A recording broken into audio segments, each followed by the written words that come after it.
Okay. How you doing? The purpose of this video is for us to show you that we have added an additional thread guide on all of our NC Sergers. We are doing it to all repairs that come in automatically. And this additional thread guide, which I'm going to show you right now, is located at the bottom of the machine. And it is right here where my pointer is. Currently, we show on our video on threading the machine that after the thread goes in this guide, it would go directly into the looper.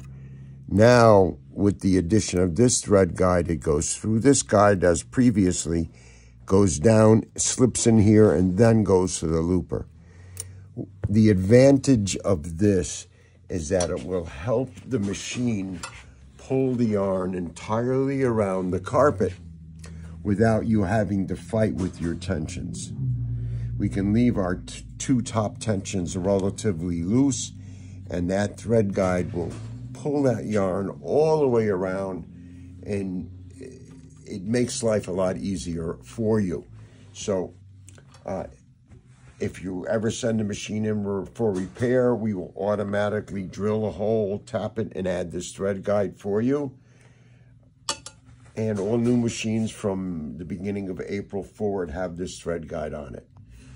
Have a great day. Thank you for keeping NC in mind.